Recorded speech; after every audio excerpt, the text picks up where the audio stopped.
Their show, a new week here on the Damage Report in our second phase of quarantine. I'm in a big old building, no one else is here. It feels like zombie times. Hey Francesca, how's it going? Oh hey, Good to have I'm you here. good. I'm fine. We're here again.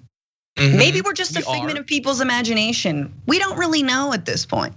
Yeah, it's starting to feel like that. Am I really here? Is there a building? I mean, it's sort of like a fever dream because every week, almost everything's the same except you have a different background. So it's like, is this really happening? Am I dreaming up the entire thing? But I like it, it looks good. Look, shame works wonders. So people didn't like the green. I'm changing it up, trying to work with what I got. I think all of your backgrounds have been cool. I think you should pick the one that you like, okay? So anyway, I'm glad that you're here. We're out of convention time, so that's good. We've got that going for us. And now we're on to the election, which is just like 2 months away, man. It's coming up fast. And in anticipation of that, we have a lot of stories that we're gonna be talking about. Some of them having to do directly with Donald Trump's campaign strategy, which is maximum chaos, maximum vigilante justice. So we're gonna be talking about that. We're gonna have a few updates on the coronavirus. Is it a big threat? Some people would say no, but then some of those people have already died of the coronavirus. So can you really trust them? And then another anti-masker rant, this time in a Walmart in Alaska. It's really something. So we got a lot to get to, obviously. If you are already in the room waiting for us, please hit the like button and let people know that the stream is active. Offer up to the algorithm gods that which they crave. And yeah, with that, I did want to mention one other thing.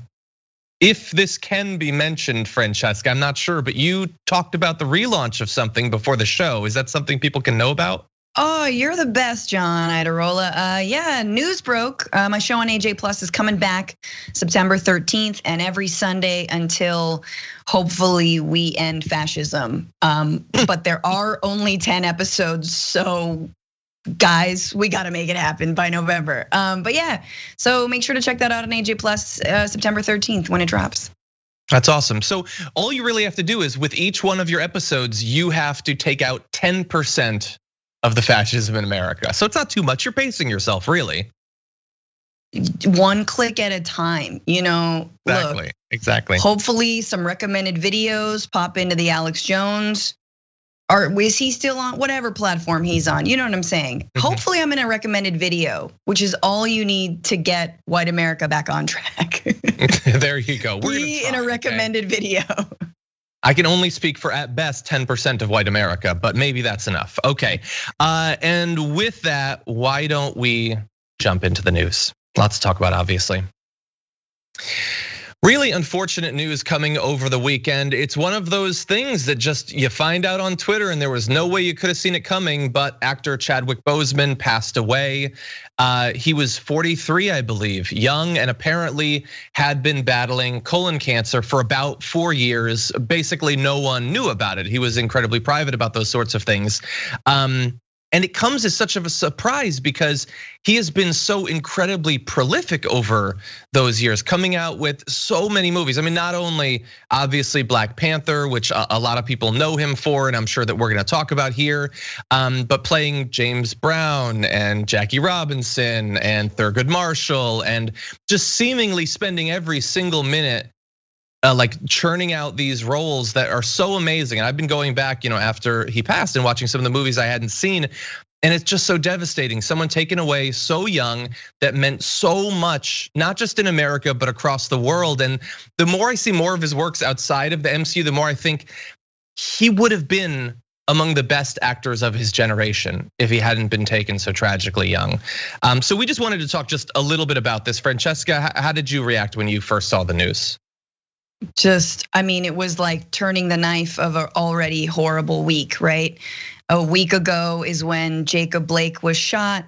Then we've had, murders and extremist violence since then, excuses from the police. And then Chadwick Boseman, the Black Panther, dies. And I think, yes, it's so funny that you say all like Jackie Robinson, Thurgood Marshall, James Brown. These are like three diametrically opposed characters. It's not easy to play those three characters. It really isn't. But truly that iconic role of Black Panther, I saw it twice in the theater, and again, a lot of people are like, I've never cried at a Marvel film. Now I know, John, you've cried at every single Marvel movie. Not everyone, not Thor 2. For those of us not steeped in that universe, Black Panther, I thought, was the best movie of the year. It was everything to all people, but especially Black Americans, seeing this superhero, this sort of like Afrofuturism, as it's called, the land of Wakanda, kind of being almost this like peacekeeping role eventually. This,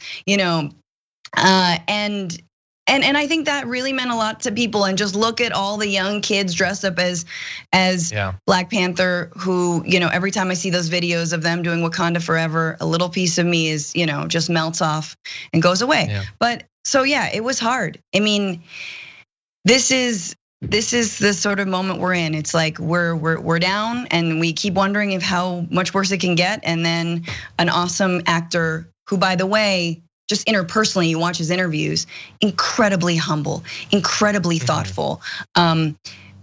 Just like, I mean, potentially he was also living with colon cancer and had a very acute awareness of this life and wanted to get as much done as possible and was very grateful for everything. So again, also just a really wonderful human being. Yeah, exactly. He gave a short speech while accepting an award. I don't remember if it was at the Oscars, but definitely track it down. It was awesome, talking about what the production of that movie meant and the struggle that actors like he and others have had to deal with and continue to deal with even to the present. Yeah, it's just great. It's devastating. I mean, look, obviously, we talk a lot about Marvel on this show for some reason. I don't know why, but it means a lot to me. And I know it's not cinema or whatever, but I think that those definitions are absolute BS. You go to the movies to experience something, to experience an emotion, a feeling, an aspiration, and those movies deliver that. Black Panther delivered that. T'Challa delivers that. And it's the stupidest thing, and I understand it's just a movie, but the moment from Endgame at the end where T'Challa and others from Wakanda come out of that portal, that hit me harder than anything I've seen in a movie, because of the buildup of more than a decade and everything that went into it, on screen and off screen, and nothing is gonna hit me like that in a movie for the rest of my life. And that was him. And to now be working through some of his other movies and just you realize how much of a loss this is. I understand he's an actor. You get to feel terrible when an artist like this is taken away, and this is certainly one of those moments. Okay, with that, you know what? I'm gonna see. I think that there were some super chats specifically about this. I saw better be. Some other people in the chat were talking about how they're struggling specifically with colon cancer, or that they have cancer, but they're being very private about it. And obviously there's a lot of reasons for that. Yeah, I mean the chat is full of people saying Wakanda Forever and talking about him. It's so sad. He was so young, young, and the stuff he was doing. Like I read about some of those shoots, like the scene in South Korea that they shot for Black Panther was this incredibly difficult, physically rigorous. They did the fight scene so many times. Oh gosh. And he was doing that while struggling with cancer. Like, it's unbelievable, and doing it in a way that nobody could have suspected it. It's just so amazing. Yeah, you see him on magazine covers and he's got the scars. He's like shirtless, ripped scars from operations.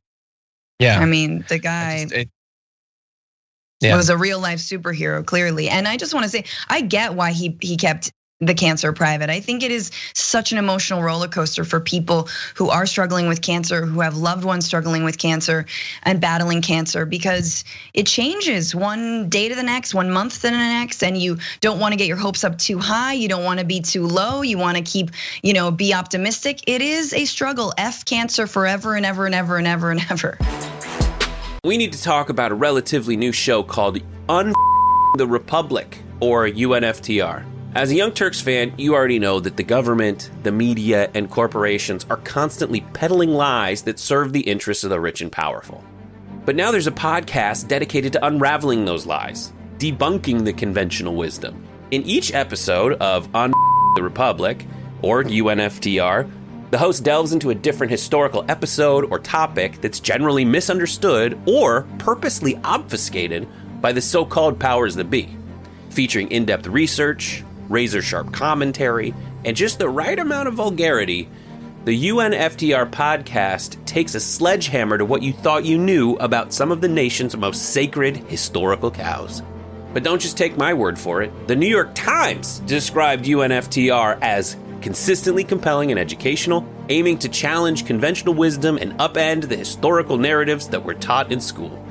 For as the great philosopher Yoda once put it, you must unlearn what you have learned. And that's true whether you're in Jedi training or you're uprooting and exposing all the propaganda and disinformation you've been fed over the course of your lifetime. So search for UNFTR in your podcast app today and get ready to get informed, angered, and entertained all at the same time.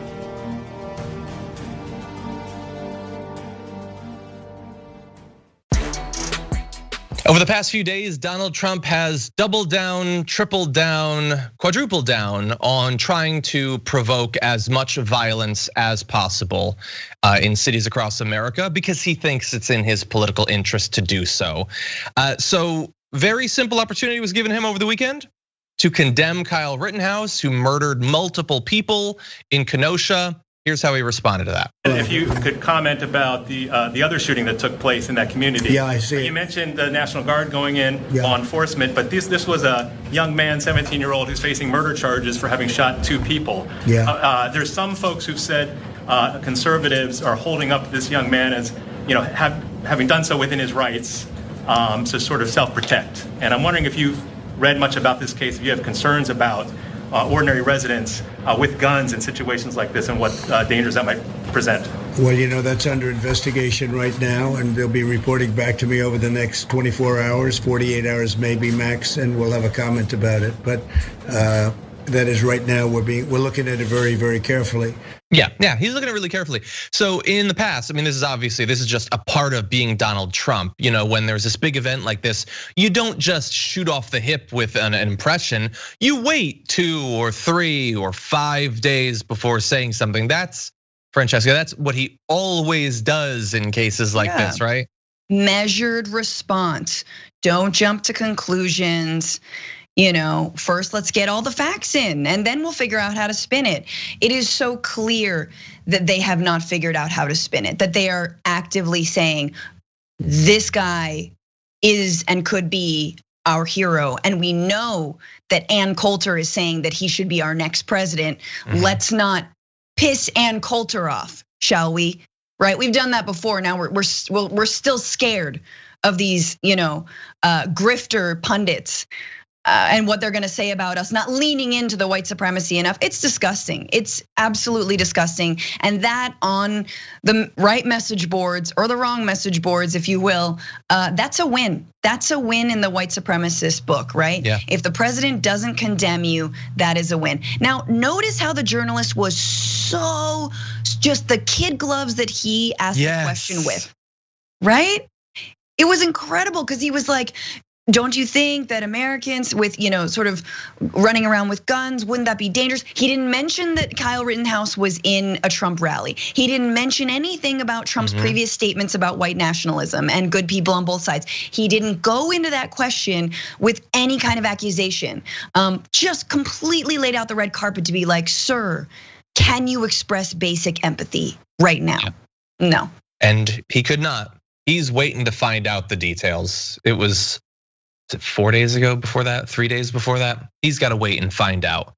But obviously I was being sarcastic before about him waiting. He doesn't wait. No, if he wants to opine on something, he'll opine on something. Great example of it. Mehdi Hassan tweeted out a great point that I'd sort of missed. Trump tweeted out a video. It's apparently from a subway or like the stop of a subway. And it's a black individual pushing a white individual against the side of the stopped subway. Where was that? When was that? Who were any of those people? We don't know, and the president doesn't either. He just tweeted it out because it has a black person committing an act of mild violence against a white person. And that's it. That was the entire tweet. The president just tweeted out an example of a black person hurting a white person because that helps him. Not because he thinks that helps him. It objectively helps him with his base to put that out. He doesn't know anything about that. Apparently has nothing to do with BLM or any of that. It's two people kind of fighting briefly, but he thinks that it helps him. And so he tweeted out and he just left it up because explicit dog whistles, inspiring people to acts of vigilante violence against black individuals, that's the path. And look, to be fair, the reporter, you're right, was kid gloves. He didn't express a thought about Kyle in the question. But while Trump wouldn't give his thoughts on Kyle Rittenhouse there, that isn't to say that he hasn't given his thoughts. Because he also liked a tweet from Tim Pool saying Kyle Rittenhouse is a good example of why I decided to vote for Trump. Trump liked that tweet. Jeez. So you kind of do know a little bit about what he thinks about this domestic terrorist. And the thing is, ever since then, the whole thing was this Trump supporter decides I'm gonna go defend property that's not mine, it's someone else's. I'm gonna illegally get a gun, cross state lines, and then throw myself in a situation where I can plausibly say I fear for my life so that I can shoot people. He wasn't the first, he's not the last, because people are doing it in cities around the country. I want you to take a look at what happened with a caravan of Trump vehicles attempting to run over civilians. Take a look at this.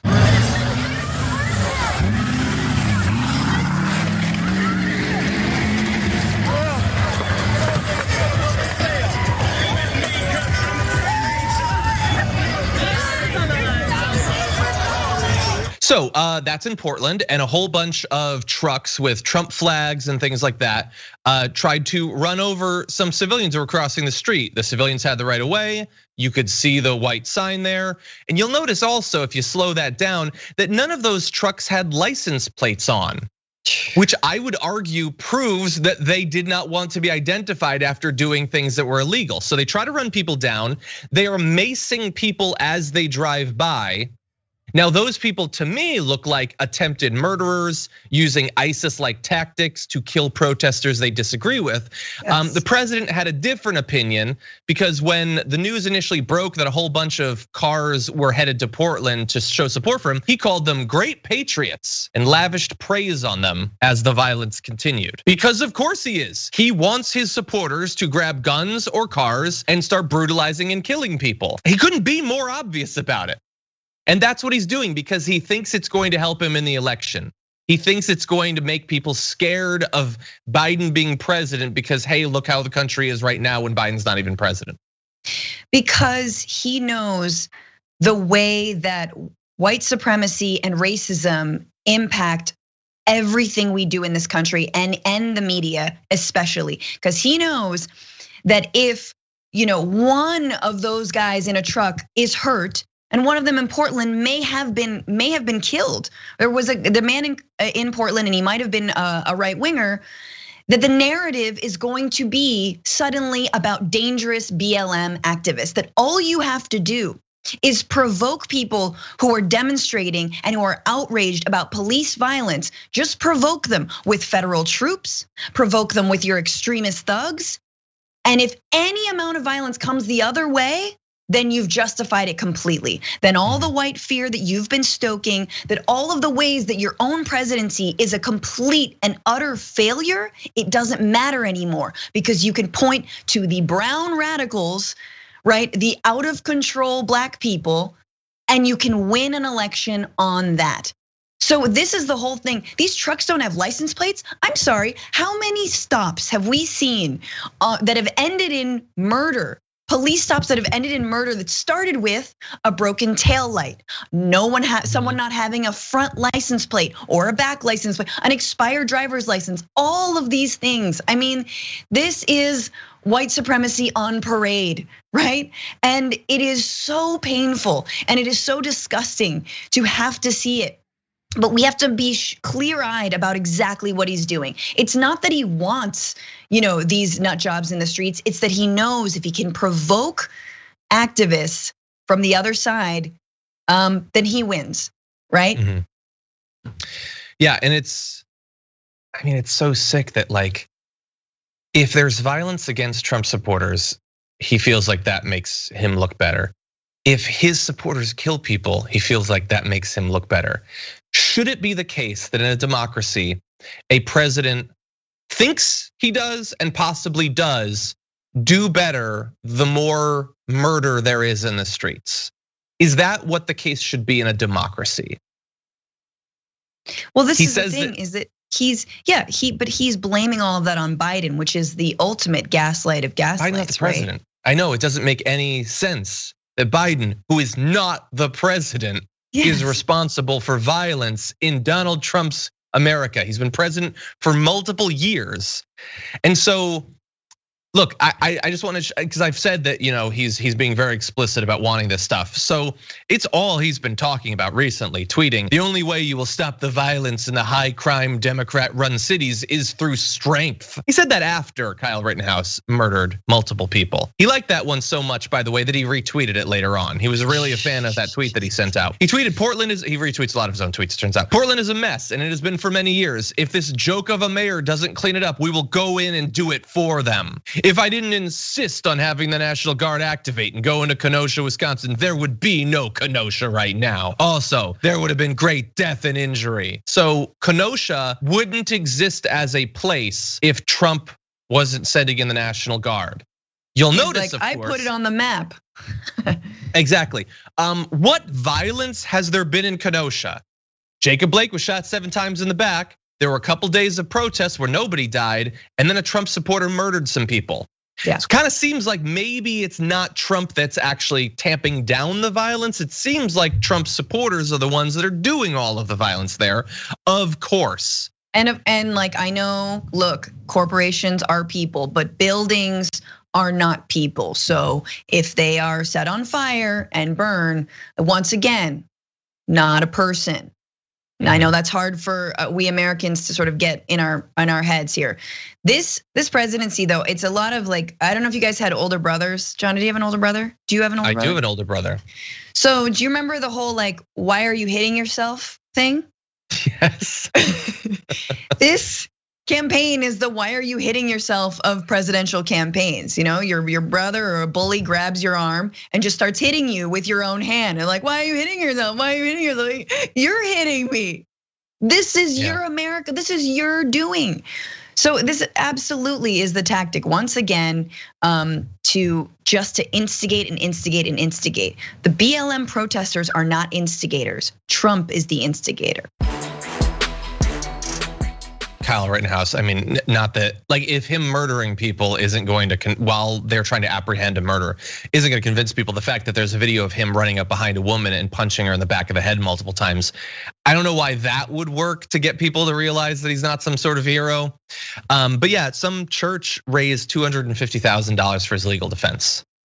The murderer's legal defense. They raised all of that money. It's more than the money multiple campaigns for the victims of his violence were able to raise. A church. But that's how it works. A church. A church. Yeah. And again, I will say what I said the previous week. No rational person thinks that if Kyle Rittenhouse had gone to Kenosha without a gun and scrubbed some graffiti and had a first aid kit, no rational person thinks that he would have died, and certainly he wouldn't have been capable of killing anyone else. He made the decision to bring a gun because he wanted to use the gun. That's why you carry a rifle with you, because you desperately want to use it. And what a sick state. I mean, we keep implying that Trump thinks this may help him in the election. I don't know yet if that is true. But it definitely isn't the case that it's definitely not true. And so in 2020, the most explicitly fascist, explicitly white supremacist campaign of our life might work to get him reelected. And that would be enough to get people to forget about the economic collapse, the fact that he totally fell asleep during the pandemic and 180,000 plus people have died. It is that powerful a motivating force in America in 2020 that you can win on that and literally nothing else. Nothing but xenophobia, fear, and telling people that if they want to go out there and kill people that they don't like, that's not just okay. That is the patriotic thing to do. Yeah, and I just want to say, I also just want to name Anthony Huber and Joseph Rosenbaum, who were the two gentlemen two brave men who were killed by Kyle Rittenhouse. We always remember these crazed murderers' names. We don't remember the victims' names. So Joseph Rosenbaum and Anthony Huber. I also want to say that it is on all of us to call the people that we know who may be susceptible to the kind of gaslighting and rhetoric and spin that the Trump campaign is doing right now, and check in with them and say, hey, how's it going? I see, maybe you watch some of the RNC, maybe you see what's going on in Kenosha or Portland, and you might have some misconceptions. I just wanted to check in and send you, I don't know, the coach of the Seattle Seahawks, a perfectly fine white guy who had a beautiful, monologue about racism and how we need to do more to end it, and who the actual victims in this moment are. But like, it is on all of us to make sure that we cut through the gaslighting and we remind our friends and our family, the people even we're afraid to speak to, that this is Trump's America, that Trump did this, that if you think it's the other way around, you're wrong. And obviously we say it in a different way, but Trump did this.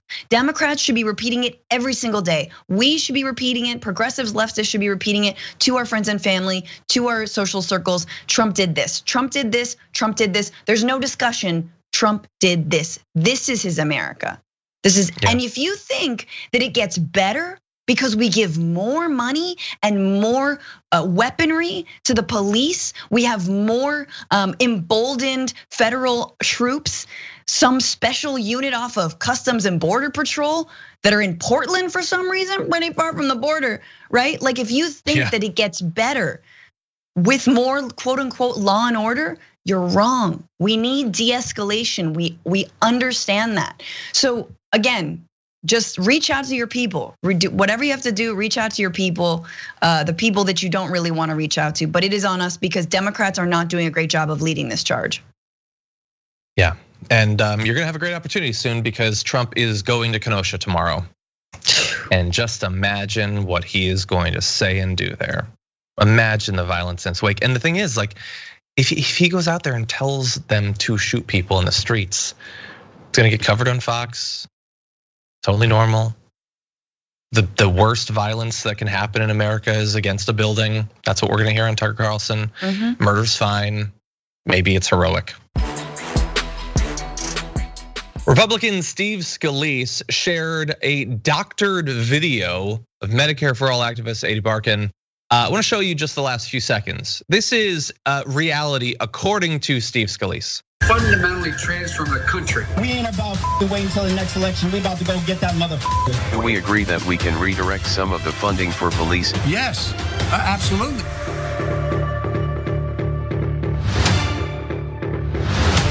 So that comes after, that's the end of a basically 2-minute video that Joe Biden is an Antifa super soldier trying to murder every white suburban lady or whatever, which is crazy in its own way. In normal times, we just do a video about that. But what you saw of Adi right there is him saying a question, can we redirect some of the funding for police? He said it there and it was in text there, which is weird because he didn't actually say any of that. The clip originates from a conversation that Barkan and Biden had months ago, which has also been taken out of context in the past in order to falsely portray Biden as if he supports defunding the police, which he 100% does not. The discussion, which was hosted by the progressive organization Now This, showed Biden calling for an increased focus on mental health and possible reforms for police practices. At one point, the question is, but do we agree that we can redirect some of the funding? So Scalise doesn't think that that's convenient enough for the narrative that he's trying to spin. So he just inserts a fake computer generated voice. Oh my God. As if it's madness that we're talking about this. How sick, how offensive to do this. My God. So Adi tweeted about this saying, these are not my words. I've lost my ability to speak, but not my agency or my thoughts. You and your team have doctored my words for your own political gain. Please remove this video immediately. You owe the entire disability community an apology. They 100% do. Now, they did remove the video eventually, but that does not mean that they regret it or they're apologetic, as we'll get to. But I wanted to give you an opportunity to weigh in, Francesca. I mean, just no, absolutely speechless. I mean, A.D. Barkin is a hero and he is a dying man. He is a dying man who has used his life to do more than most of us will do in our entire lives when it comes to pushing for real healthcare reform, for Medicare for all. But even that, A.D. Barkin's done something more than that, which is he's worked with all kinds of politicians, including Biden, who aren't even on board fully for Medicare for all. But because he is so dedicated to this country, to his kids, to the kids he will not see grow up, because he is so dedicated, he is continuing to be there, to talk to Biden, to push him. And Biden, I mean, good on Biden's camp to have the grace to put a hero like A.D. Barkin on there. And then you've got Steve Scalise, man, you POS, how dare you? Like, you don't have in your little finger, you have nothing that A.D. Barkin has. You don't have the heroism, you don't have what it takes. If you were stricken with with ALS, imagine. Yeah. You couldn't do what he does. So anyway, I'm like, it's so offensive. It is offensive to the disabled community. It's offensive to all of us. And initially I was like, wait a minute, did they just fake his voice? I didn't get whether it was just an edit or whether they straight up took a different computer voice and made it sound like A.D. Barkin. Yep, that's what they did. Yep, they did the most offensive possible part of it. They thought the fact that he speaks through a computer assistance device, they thought, score, it'll be easier to manipulate. And they did it. That's what happened. That is how sick these individuals are. Not the only thing that's sick about this though. I was looking for some different sources about different aspects of this. Here's the Fox News headline on this. Steve Scalise removes video accusing Biden of wanting to defund police after backlash over alleged manipulation. Alleged. That was today that they wrote that. Alleged. There's no alleging. They added words that weren't there. But if you're on Fox News, who can really say? Maybe it was, I don't know. And the thing is, that's sick. Obviously, the crime itself is the worst thing, but they don't agree. Scalise spokesperson Lauren Fine told the Washington Post that the words were added on to the end of Barkin's question for clarity in the video. I often make things up to add clarity. Fine said such edits are common practice in such videos for television and social media. Oh, are they? I have no doubt that you lie a lot. It's important to get the essence of a longer exchange into a short clip. Think about that. For clarity, to get the essence, they add fake words to make you falsely believe that Joe Biden holds a position that he 100% doesn't and has multiple times explicitly said that he doesn't. I've heard the tapes and I don't think Steve Scalise had edited them yet. I think Joe Biden is actually against defunding the police. I wish that he wasn't, but that's the candidate we've got. So to get to the essence and for clarity, they lied about a disabled activist's words to lie about a candidate's position. Yep. This is like this is like the fortune cookie, add the in bed to every fortune. You can't just do that. You're trying to make that like an actual political policy. You can't just add defund the police after everything to spin it. That's pretty good. This is the thing though with Biden and defund the police. Like you mean the architect of the crime bill wants to defund the police? I don't think so. With the top cop as vice president? I don't think so. Now, I absolutely think that the Republicans are right. And I think the Democrats and the progressives need to understand that, yes, I think Biden and Harris in office will be pressured and do see the writing on the wall when it comes to doing something very concretely, not just middling reforms, but to rein in the police in this country and to to actually begin to address the racism that we have in the policing system. And both of them, I think, know that, and they know that their records don't speak well on that. But to think that they are for defunding the police, I mean, like John said, if only, but like redirecting funds, we can go there. That is the first step, right? We start to redirect the funds. But again, like Biden's not with that. Biden's not like down with the movement for Black lives. I wish he was. I wish he was in the pocket of AOC. He's not. Yeah. He's not. Run against the mediocre candidate that you're actually running against. How about that? That's a strategy. You could probably win.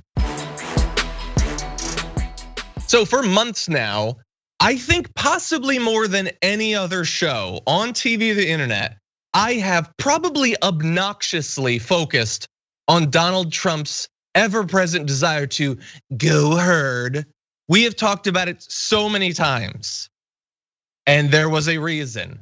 Because although they kept saying they'd moved on, they kept implying that their strategy for the pandemic certainly wasn't going to be to just let as many people get infected as possible. Once again, it is confirmed that that is 100% what their strategy is. One of President Trump's top medical advisors, this is coming out of the Washington Post, is urging the White House to embrace a controversial herd immunity strategy to combat the pandemic, which would entail allowing the coronavirus to spread through most of the population to quickly build resistance to the virus, while taking steps to protect those in nursing homes and other vulnerable populations, according to 5 people familiar with the discussions. The idea is, if that's not clear enough, just let people get it. Some people will get sick, get hospitalized, be injured for the rest of their lives, and indeed die. But then eventually, hey, enough people will be immune that it'll be tougher for the virus to spread through the population. This is a bold strategy, considering the death toll, which we'll get to in a second. Also bold strategy, since we have no idea if you even develop immunity to the virus.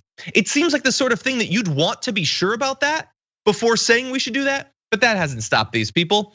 And so how many people would die, hypothetically, if we were to pursue this strategy that they are 100% pursuing? With a population of 328 million in the US, it may require 2.13 million deaths to reach a 65% threshold of herd immunity, assuming the virus has a 1% fatality rate, according to an analysis by the Washington Post. Over 2 million people would die if they follow this strategy. And this is not something that Donald Trump doesn't understand. This is something that Donald Trump has been talking about for literally months.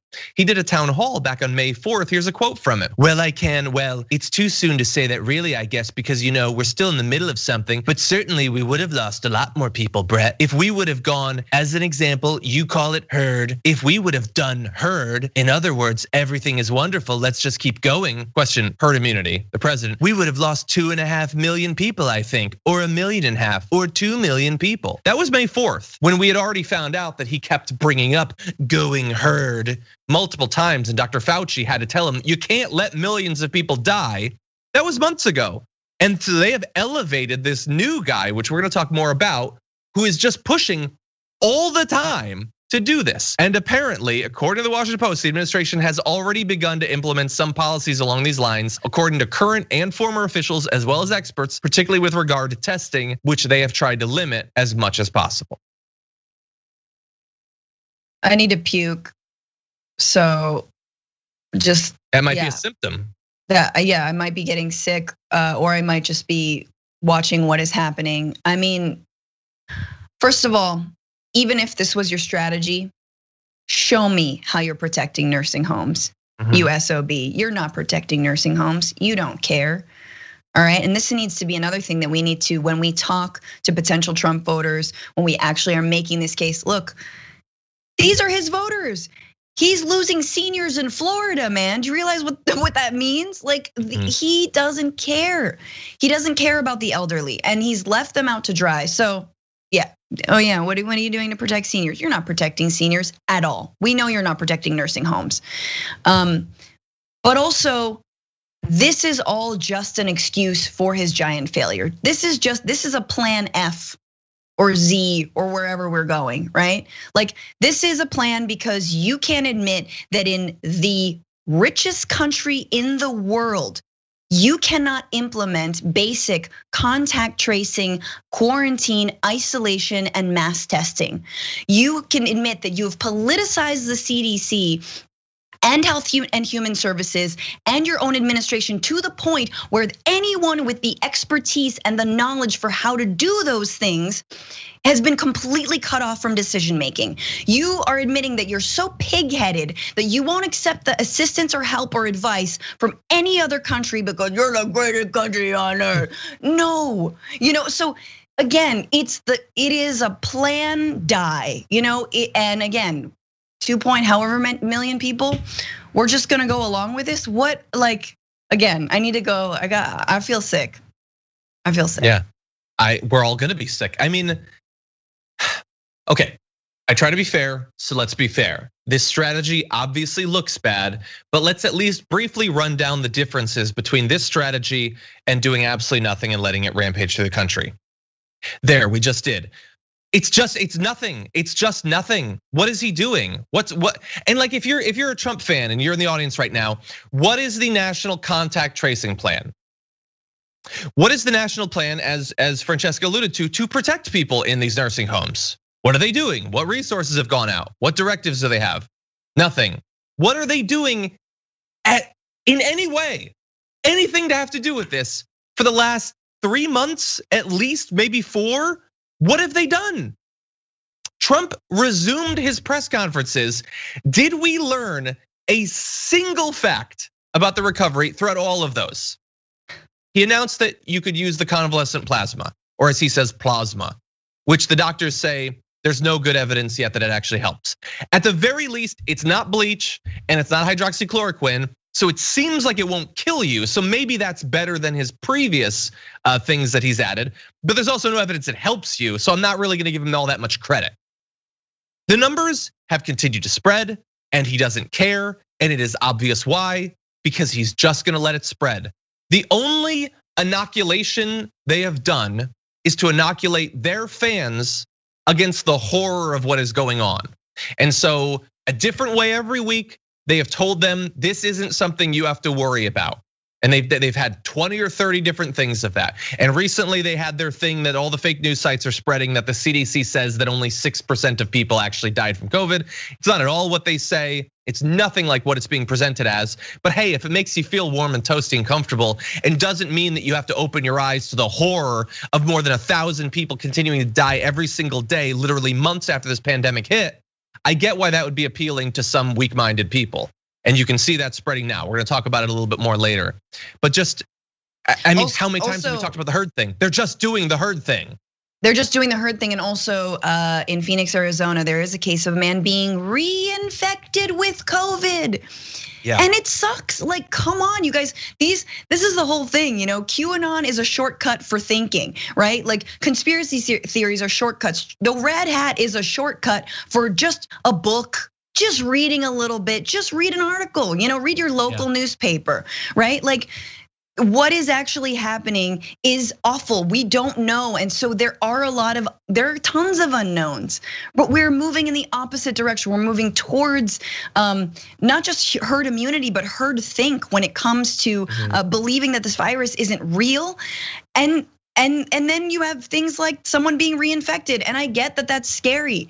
It's gonna have to be scary. And again, look at what other countries are doing.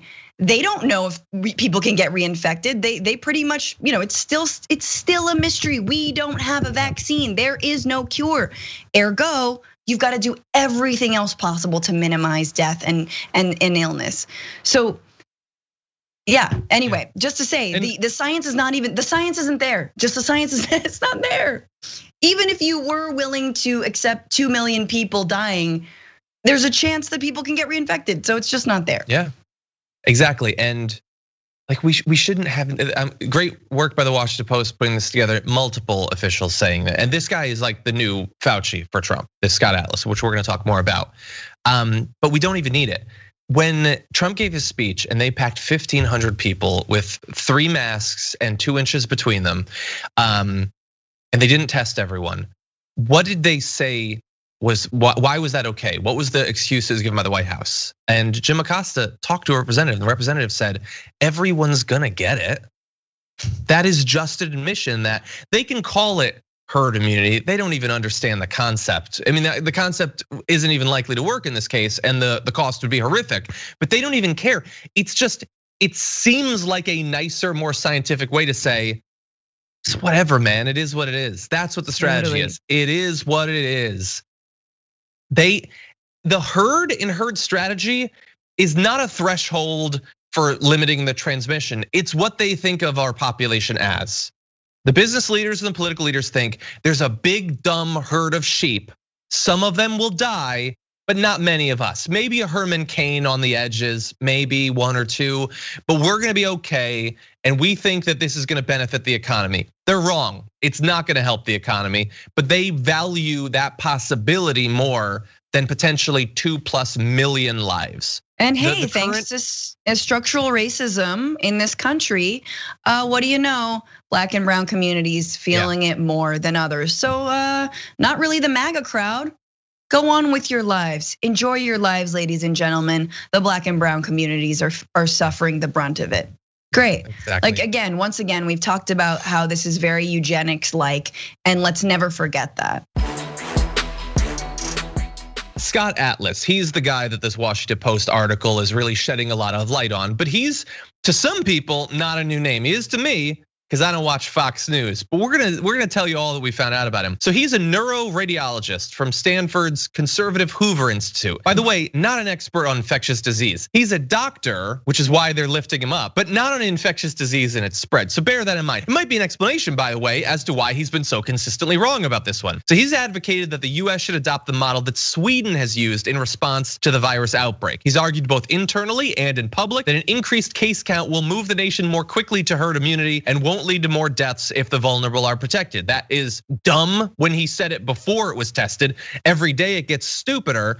The Sweden thing, I just love, because conservatives in America have virtually never pointed to another country to say that's what we should do. They did it for the first time, and it made me long for the days when they only cared about America, because they could not have gotten it more wrong than they did. So let's bring up Sweden. So Dr. Tom Frieden compared the death count. So this is deaths per million people. I understand if you're on a small screen, you can't read all those labels. So let me summarize. There's a bunch of numbers down at the bottom. Those are Sweden's neighbors geographically. The two numbers at the top are the US and Sweden. Sweden's a little bit higher than us in deaths per million, actually. 6 times higher than all of its geographic neighbors. So they've decided to point to a country that has failed on American levels to address this pandemic with their boneheaded strategy of herd immunity, which basically just means not doing anything. All of the countries around them took it more seriously and have had far fewer deaths and have suffered less economically, because what turns out that when people keep dying every day for literally months, that hurts your economy. Now, it was stupid when they said it at the beginning. When the initial weeks of evidence back in March and April showed that Sweden wasn't doing a great job in this, they're still doing it despite months of evidence that it's failed. They don't care that it failed, because their audience, the people that are eating this up on Fox News and Twitter, hear Sweden model and think, oh, some other country did it. If I talk about this, I'm gonna sound cosmopolitan, like I understand what's going on around the world. I'm not gonna do a damn second of research, I'm just gonna say it. And so that chart is more information about this debate than literally anyone talking about on Twitter will actually have. And that's the strategy that we should follow. It makes me feel good that another country is getting it as wrong as we are. We're 328 million. Sweden is 10 million people. 10 million people. And they still have the same million, you're right, one LA. They're on par with deaths per million. Wow. Wow, what a failure. Good God, not just kind of a failure, not just a Brazil failure, like a worse than the US failure you're lifting up here. And yes, a worse than US failure being lifted up. That is a great way to summarize Scott Atlas. So why is Atlas one of the top advisors of the president on this? I'm gonna tell you in a second, but you already know what it is. What is the one qualification? Okay, maybe there's two qualifications. See, you're doing the money symbol, Francesca. That's a good point in general. Yes, the money thing is a good thing, but for Trump specifically, yeah, in general, for Trump, it's loyalty, but loyalty by itself doesn't necessarily get you noticed. What gets you noticed? appearances on Fox News. He's appeared 20 times on Fox News since the end of April, despite the fact that his appearances universally show him making terrible predictions and terrible ideas of what's gonna happen. In March, he predicted that there would be 10,000 deaths from COVID. In the end, only 10,000. In April, he said that the pandemic appears to be entering the containment phase. In May, he said the curves have been flattened. More recently, he's been telling people that we should totally reopen schools because kids don't spread coronavirus to their parents, which is as wrong as all of his other previous predictions. But in America, particularly in DC, nothing moves you up like being wrong. And so he's now one of the top medical advisors of the president, despite having no expertise in infectious diseases and a track record of being as wrong on the pandemic as like, I don't know, Navarro and Mnuchin have been on the economy. He could not be more wrong. He said on April 13th, we now need to re-enter normal life and continuing this is on the Hill by the way, continuing full population isolation and waiting for a vaccine would be doubling down and yielding to panic. And in his defense, he has never yielded to panic. He said on April 13th, we should re-enter normal life. That was like 120,000 deaths ago. And he hasn't changed his position. He hasn't panicked even when any rational person would. This is what awaits us if we have 4 more years of Trump. I mean, I'm wondering how many like Hoover Institute rejects are going to be on Fox and then funneled up. And once again, I believe that if there are 4 more years, we will recycle back through all of the Trump administration officials once they're done with Dancing with the Stars, or they are the stars dancing with themselves. And it scares me, you know. I mean, I feel like that, like I am. If you want to go outside, and this is what the Democrats need to be saying every single breath. Trump did this, and if you want to go outside, if you want to eat in a restaurant again, if you want your kids to go to school safely again, if you want to go to work again, if you don't want to have your job be complete, like vanish on you essentially, because you know corporations are going to be taking advantage of people working at home to further and further squelch them and make them do more work from home, et cetera, et cetera. If you want any of that, Trump needs to be gone. It's just basic. It is basic. So like, yes, Biden's a neoliberal, Kamala's a neoliberal. You know what neoliberals do well? They make things safe for business. They know how to like get things going because they do like global capitalism. But like MAGA idiots and Trump at the helm, you know, they are like, they're just strongman populism who believe that they can force a reality on a population and force people back to work when everything around us is telling us the opposite. So like, I get that people want to say they're the same, they're incredibly not the same. Yeah, I mean, we're headed. This is just like, look, dude. After the RNC, I'm like, North Korea is taking notes. North Korea's like, didn't think of that. Done and done and done. You know, so if we don't think, what's this dude's name again? Scott. Which one? Scott Atlas. Scott Atlas. Scott Atlas shrugged. Scott Atlas shrugged at all of the deaths because you know our bodies will feed the market. Exactly. Hey, I want to get back to Democrats who believe that we should be actually in the workforce, not trampled underneath it with our death. Capitalism is people. It's people. Markets are people. This is the whole point. Shove us into the machine. Shove us into the machine and just grind us up. Yes. And as they're being shoved into the machine, Trump fans are shouting, more, 4 more years, 4 more, blah, blah. And that's what it is. Yes. Because if you died for the cause of the fantasy. You died for the dream, baby. Yeah. You died for the dream that COVID's not real. There's a quiet dignity to that. Well, it's not quiet and it's not dignity, but there's something to that. Yeah, and who thinks the next pandemic's gonna go bad? Oh, Trump will take the next one more seriously after he's been taught that he can win re-election when doing nothing for the first one. My God, to have been, you know how bad I wanted to be wrong after 2016 about what was gonna happen? I never predicted any of this. This is so much worse.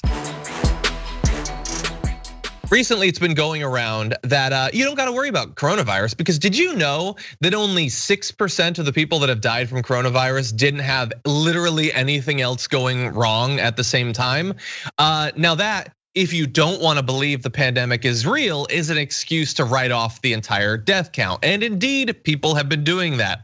Not just randos. Some people who have a particular connection to this virus, like the Kane gang, tweeted by the Herman Cain. It looks like the virus is not as deadly as the mainstream media first made it out to be. He died of the virus that his Twitter account is now trying to convince you is not dangerous. That's America in 2020. That is, Orwell never thought of that. Like a person would try to convince people not to worry about the thing that killed them.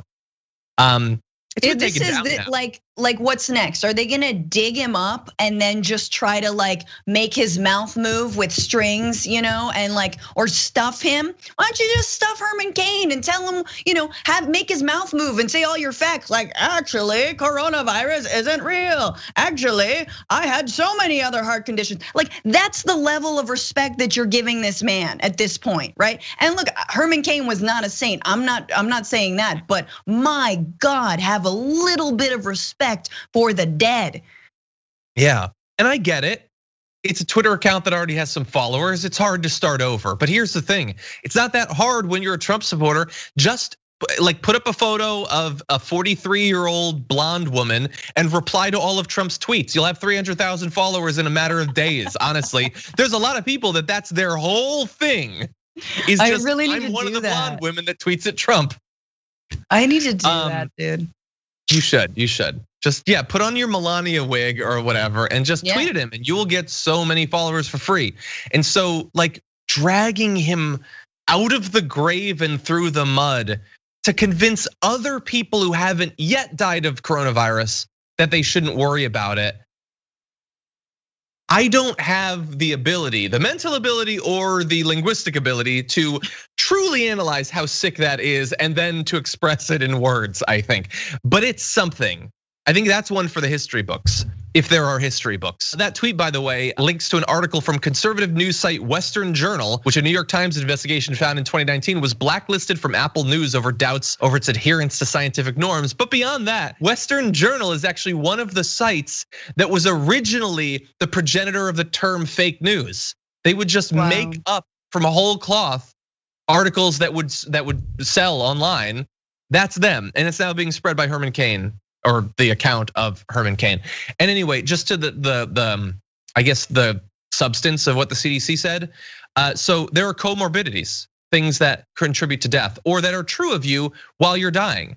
It does not mean that those people didn't die from coronavirus. The CDC is not saying that, no rational person thinks that. But as we've said many times in this hour, it's convenient if you already don't want to believe that this is real. If you want to believe, and by the way, they're presenting it as if these people had coronavirus and some other rare illness, like congenital insensitivity to pain or something. That's not what they're talking about. They're talking about like being overweight, having been sick in the past, those sorts of things. These are not rare. These are the vast majority of Americans have that. If you believe that a person was obese and had coronavirus and died, and it was probably the obesity's fault, not the coronavirus, don't even share the article because you clearly just already want to believe that. You're not being convinced by this Western Journal piece. It's just, again, everybody just wants to be wrapped up in a blanket and held and have their hair stroked and told that everything they believe is awesome and perfect and good. And that's what this is. And now verified Twitter account, the Kane Gang, is contributing to that. Yeah, it's blaming people for their own death. And it's hard to imagine that conservatives and Republicans can call themselves religious. I mean, if you are a religious person, what kind of empathetic God do you worship? Like what? It's absolutely disgusting. I mean, thought you had some amount of value for human life to the point where you want to legislate against zygotes in a woman's uterus. Like, what happened to any of that? Like, is Jesus coming back at the end of this? Because if Jesus is not coming back at the end of this, like y'all owe us an apology. Yeah, it's perfect for them, really, that they get to effectively like rocket boost us into the end times And that's what they want. They want the end of the world, but like I don't. What's so funny about that is like there's a whole rest of the world, John. Like America is not the world. The rest of the world, they're not in apocalyptic times, really. I mean, they've taken the proper measures. Yeah, they're scared. There's a lot of uncertainty, but like we're like in straight Hunger Games survival mode, Walking Dead type things. And like there was an EDM concert in Wuhan, China. All right. Last week, an EDM concert in Wuhan, the epicenter of the virus, right? Yeah. Like we are just one fraction of the world.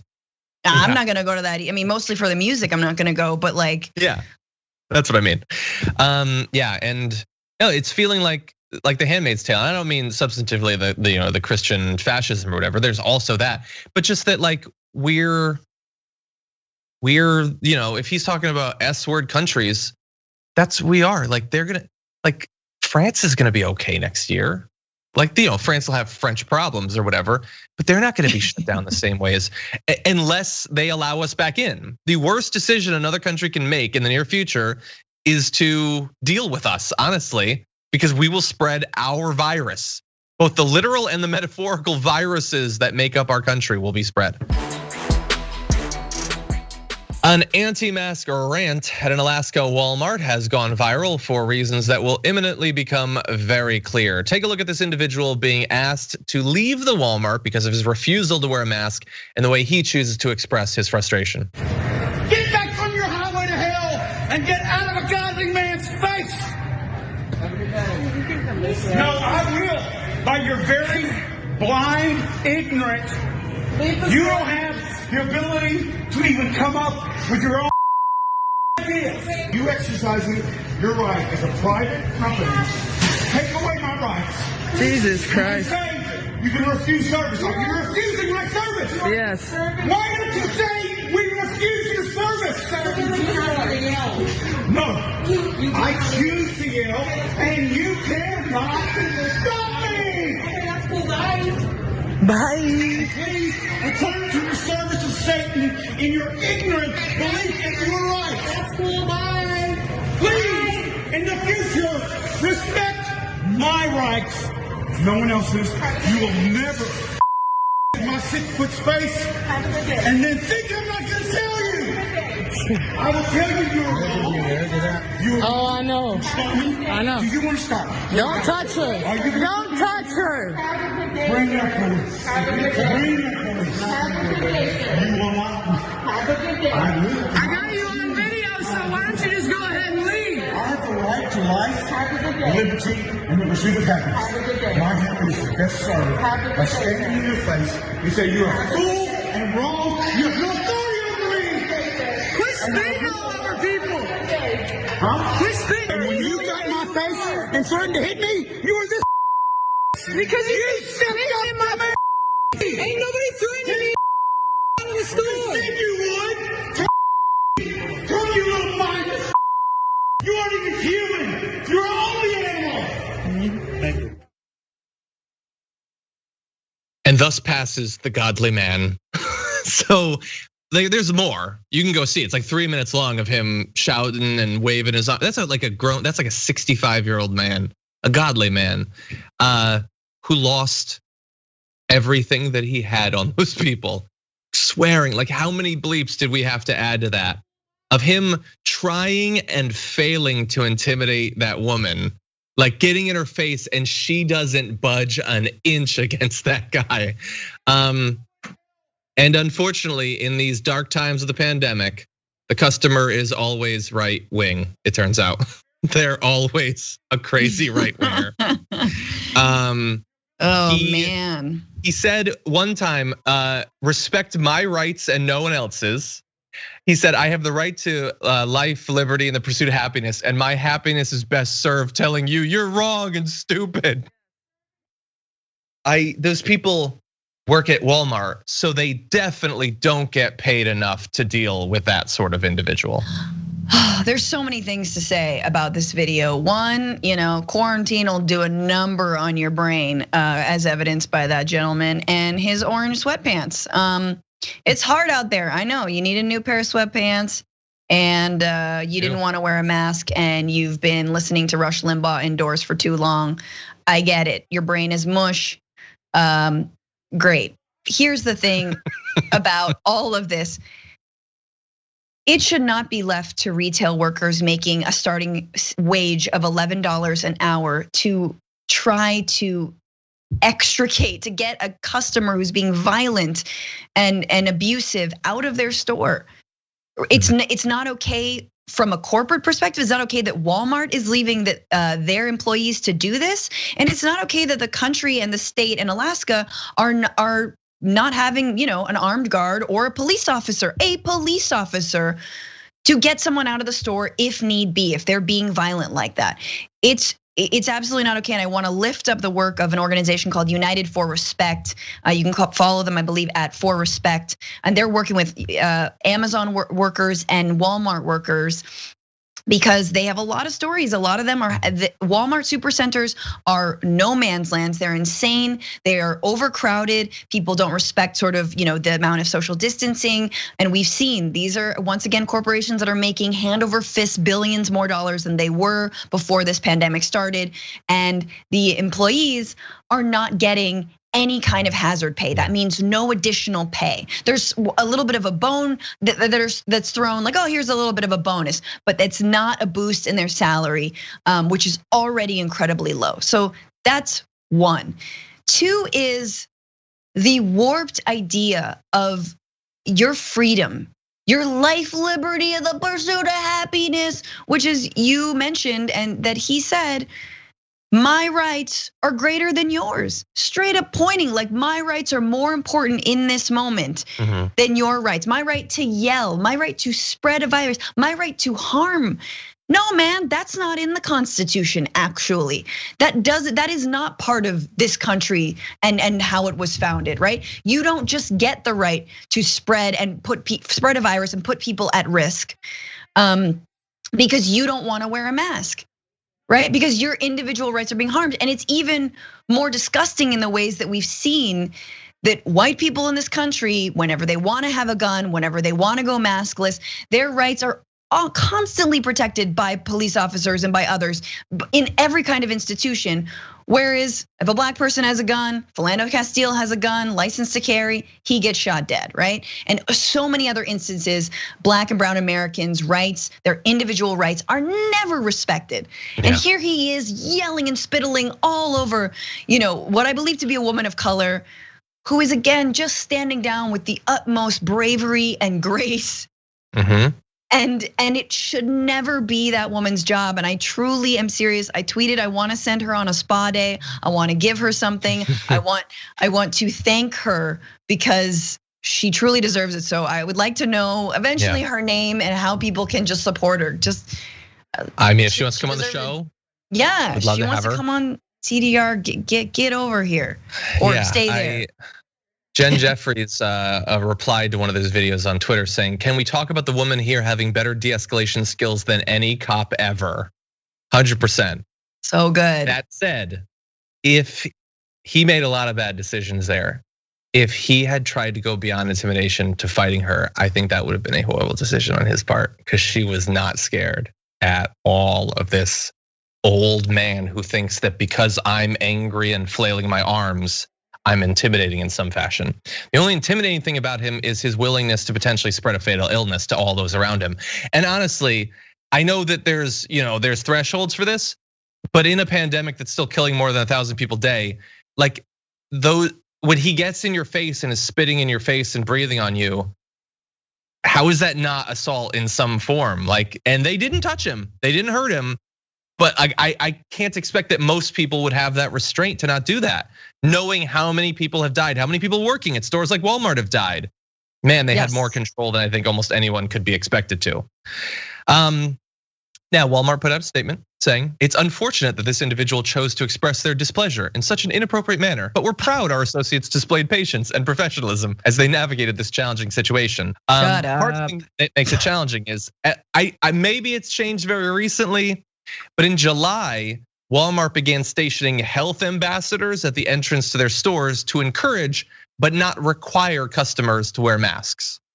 Now, there might be local or state ordinances that supersede that, but one way you can show support for your employees is to make sure that anyone who goes to work at a Walmart doesn't have to worry about anyone being near them without a mask. So that's what I would say. And then again, this is not just about an individual. That man is crazy, no matter what. I get that. To do one of these Trader Joe or Walmart losing your mind, Panera losing your mind, that's crazy no matter what.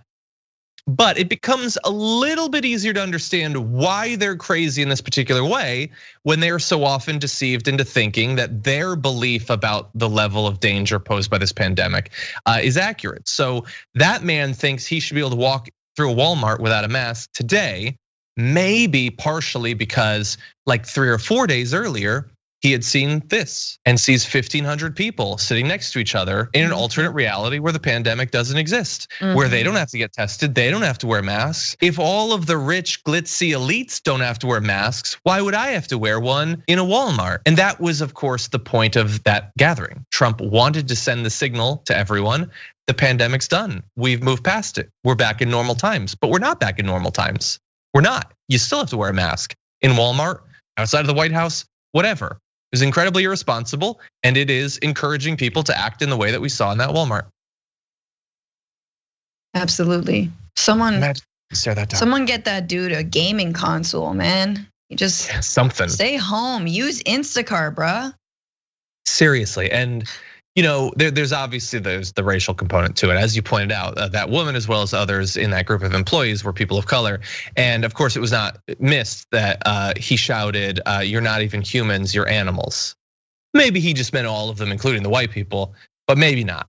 Maybe there's a pretty clear racial component of that too. It has been very common over the past few months for representatives of the US government in talking about the pandemic to completely downplay the threat of dying during this pandemic if you are younger than 50 or 60 or 70 years old.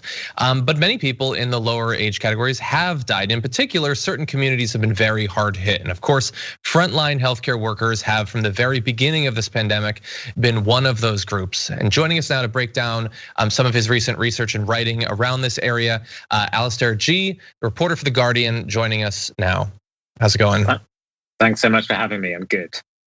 Thank you for joining us. You had an article profiling several of these frontline workers in their 20s and some in their 30s who have died as a result of this pandemic. Can you tell us a little bit about what you found in your research? Yeah, so The Guardian and Kaiser Health News have been partnering on this really remarkable project to try and catalog every healthcare worker in America that has died of COVID-19 while working on the front lines. And the US government isn't doing a good job of tracking this data. And we found that unfortunately, it looks like at least 1,000 healthcare workers that we've identified so far, it seems have died of COVID, have been reported to have died of COVID, and we're investigating all of them. I looked at a specific subset of those, at these young healthcare workers, because we were finding in this list of over 1,000 names that there were surprisingly large numbers of younger people popping up. And in particular, we found at least 8. There are definitely more, but these are 8 that we could confirm people under the age of 30. And these were people who had their whole lives ahead of them, their whole careers ahead of them. Some of them still lived at home. They lived with roommates. I mean, they were very, very young people. But unfortunately, despite what we've heard about younger people being at lower risk, that may be true, but that doesn't mean that there is no risk. And these people that I profiled contracted COVID-19 while at work and died of it.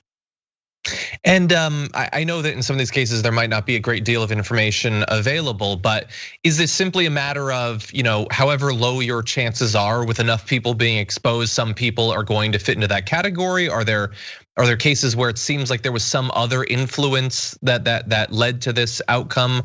Well, what's the cause of this fact that some of these were incredibly young healthcare workers? Well, healthcare workers in general, research has shown, are 3 times likelier to contract COVID just because of their exposure to it at work. And young people in this environment, there are certain risk factors for all people. Smoking, for instance, is one of them. Having respiratory problems or asthma. It's hard to tell in many cases. I mean, what we know, for instance, about one of the people that I profiled, his name is Joshua Obra. He He was a 29-year-old who lived in Anaheim, California. Living in Anaheim, he loved Disneyland. He was in fact something of an influencer on Instagram thanks to all his Disney posts. He worked at a nursing home for people with dementia and Alzheimer's in particular, and other cognitive issues. And there was a very, very large outbreak at his nursing home, and a total of 14 people died in his one nursing home alone of COVID-19. And so he had exposure at work. He worked with his sister, in fact, his youngest sister. They both contracted COVID at the same time, and she survived while he didn't. Another healthcare worker that I profiled, his name is Dennis Bratt. And he had a very similar situation. He worked in an alcohol and drug addiction facility where there was an extremely large, or a relatively large, outbreak of COVID. And he was one of those who contracted it. And it's unclear why exactly he was the healthcare worker of many who worked there who died. But ultimately, he and his wife did contract it, and he passed away after having been on a ventilator. And so what the story shows is really young people may be at lower risk, but with our healthcare workers who face so much more exposure than the general population, the risk is higher. And as one of the medical experts I spoke to told me, he said it should be unacceptable for us to have any young people that die of COVID in this country. These are people with their whole lives ahead of them. And yet the way that we have failed to get a handle on this pandemic has just exacerbated the risk for these young healthcare workers. Yeah, to go back to the first statistic that you mentioned, I think that for a lot of Americans, if you had told them on day one, whatever day that was of the American, version of this pandemic, that 1,000 Americans would die, they would have thought, well, that by itself is horrific. The idea that that's just the healthcare workers that have died, that really puts it into perspective. Over the past few months, there's been a lot, especially up until a few months ago, of people talking about how much they owe to these healthcare workers, and talking about them being heroes and things like that. Did you get the opportunity to talk to many of the people who've survived this and get an impression of what they think about the response? Do they feel like they've been prioritized or protected? How do they feel about the way that the social view of this pandemic has evolved over time? They simply think that people are not taking it seriously enough. I spoke to the surviving relatives of the two people I mentioned, and they've been making Facebook posts, Instagram posts saying, look, it can happen to you. Take it seriously, wear a mask. This is real. This is not some, I don't know, it's not blown out of proportion, they say. And yeah, they are, some of the ones that I spoke to are angry at the way that the system has failed to respond. And I think it's unequivocal that we are simply not prepared to handle this pandemic. If you look at, for instance, some of the supplies that the federal government has been shipping to nursing home healthcare workers, for instance, it's been widely reported that these supplies they're basically shipping, instead of a protective gown, they're shipping a plastic bag without armholes. They're shipping insufficient masks, as we've reported. And so wow. The government is simply is not doing what it should to protect these healthcare workers, and we can only hope that is starting to shift. I don't know that if you've read the Washington Post reporting about the Trump administration apparently pursuing, not in a public way, but pursuing a herd immunity strategy recently, while saying that they're going to be doing what they can to protect vulnerable populations, such as those in nursing homes. It sounds like from what you're saying in terms of the focus on nursing homes, that protection doesn't seem to be coming in terms of supplies, protective equipment, and things like that. Well, the problem with the herd immunity strategy is that you have very large casualties in the pursuit of pursuing it. And that's why, in The Guardian, we've reported on this. People say that it's simply unethical to pursue that kind of approach because there will be casualties as a result. There were reports early on that the UK actually was pursuing a so-called herd immunity strategy before reversing course, I think, for the reasons I've mentioned. It's simply, how many deaths are you willing to have on your conscience if you pursue such a strategy? Because that's inevitably what it will entail. Exactly, and not to mention that, like from the perspective of the Trump administration, as someone who's been very critical of their response from the very beginning, it seems shockingly like just not doing anything and applying a label to it that sounds vaguely scientific. That's what it feels like to me. But anyway, while the pandemic has been ravaging America, and in particular in California, some of the case studies that you talked about were here in California. We're also dealing with wildfires yet again.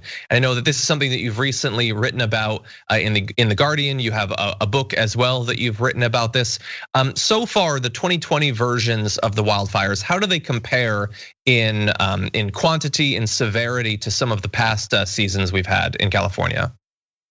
Well, I think what's so remarkable about wildfires this year is both the rapid rate at which they have grown and the area that they have consumed. At one point, a couple of weeks ago, there was what fire scientists called a fire siege in the Bay Area, where there was a fire burning in every Bay Area county except for San Francisco itself, which is entirely urbanized. And the land area that was burned in just a week was equivalent to something like the entire area of land that had burned in 2019. And wow. I think what fire scientists are observing is that we are really in an era of what is called mega fires. And I wrote about one of them in my book, Fire in Paradise, which is about the fire that destroyed an entire town, the town of Paradise, California, in 2018. The same year we saw a fire tornado. We've also seen fires in wine country that have killed dozens. And so the kinds of fires that we're seeing now, they are emerging. They are extremely large, despite our extremely, advanced technology for fire suppression. The thousands of men and women who are willing to suppress fires for whatever reason. Well, I'd say for whatever reason. We know the reasons. This fire suppression is stopping working. No longer works. And one of the main reasons that this is happening is because California is ever hotter. In fact, a couple of weeks ago, the hottest ever temperature on Earth, it looks likely, was recorded in Death Valley. At the time of these fires recently, the state was seeing extreme heat. The state's snowpack is ever smaller. And so climate change is not the only reason these fires are occurring, because California is used to fires. It evolves to have fires, but it's a very strong signal. Exactly, and in your writing, I like that you point out, basically there's a lot of people sort of waiting for some indication that climate change has finally hit, as if there's gonna be one day that's suddenly gonna become much hotter. But you lay out some of the weather patterns and things like that have influenced this. I know it gets pretty technical pretty fast, but can you give us a little bit of an idea of how the warming and changed climate patterns that we're already seeing is helping to influence storms like or firestorms like this? Yeah, absolutely. A lot of it is to do with dryness. And for instance, in the 2010s, California saw some of its hottest years ever. It went into a prolonged drought, the effects of which continued to be felt. And even in the week of the fires, as I mentioned, there was extreme dryness. And what this does to the vegetation is it essentially draws the vegetation that's within the plant material into the air. And that plant becomes still a plant, but it's also become tinder, essentially. And then you combine this with what occurred in California several weeks ago, which was a massive lightning storm that occurred as a result of a decaying tropical storm in the Pacific, sending moisture over California, which sparked this lightning storm. You combine this lightning and this extremely dry vegetation, and you have a recipe for that fire siege. Wow, and to have all of these things simultaneously striking the same state, even worse, of course. But we appreciate your reporting. Could you remind people of where they can find out more about your book, actually, if they want to learn more about this phenomenon? Oh, thank you. Yeah, it's called Fire in Paradise, an American Tragedy, and you can go to fireinparadisebook.com to find the book. Awesome. Well, thank you so much for your research and breaking down a couple of very important stories that people aren't taking perhaps seriously enough. We appreciate you joining us today on the show. Thank you for having me.